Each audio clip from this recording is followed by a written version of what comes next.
छत्रपती संभाजी महाराज यांच्या जीवनपटावर आधारित छावा चित्रपट आता लाडक्या बहिणींना मोफत बघता येणार। स्वराज्याचे दुसरे छत्रपती संभाजी महाराज यांच्या जीवनावर आधारित हिंदी चित्रपट छावा हा सलग तिसऱ्या दिवशी महाराष्ट्रात नव्हे तर देशात हाऊसफुल दिसत आहे। सकाळी 6 पासून ते संध्याकाळीचे 2 पर्यंतचे शो हे हाऊसफुल दिसत आहे। हा चित्रपट 14 फेब्रुवारीला प्रेक्षकांच्या भेटीला आला होता।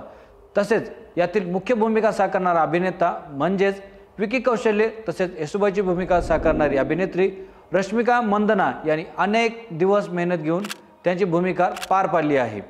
प्रत्येक भारतीय नागरिकाला हा चित्रपट पाहता आला पाहिजे, यासाठी नगर शहर मतदारसंघाचे राष्ट्रवादी काँग्रेसचे आमदार संग्राम जगताप यांनी खास सर्वसामान्य महिलांसाठी मल्टीप्लेक्स थिएटरमध्ये मोफत चित्रपट पाहण्याची सोय उपलब्ध करून दिली आहे। याने सर्व महिलांना या चित्रपटाचा मोफत लाभ घेता येणार आहे।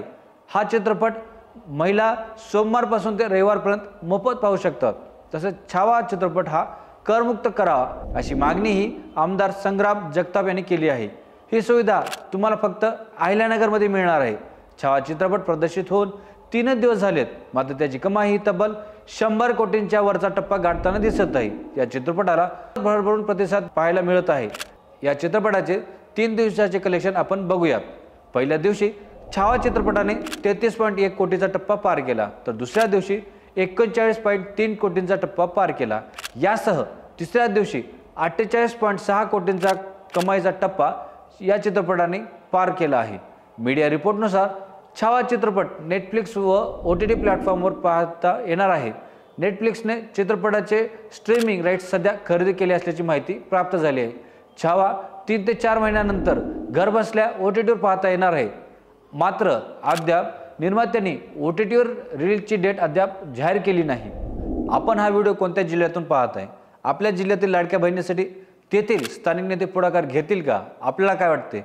नक्की कमेंट करून कळवा आणि पाहत रहा राजमुद्रा न्यूज लाईव्ह। धन्यवाद। मनोरंजनाचं प्रबोधन, करमणुकीचं उद्बोधन, बातमी अचूक, माहिती बिनचूक, पाहत रहा राजमुद्रा न्यूज लाईव्ह।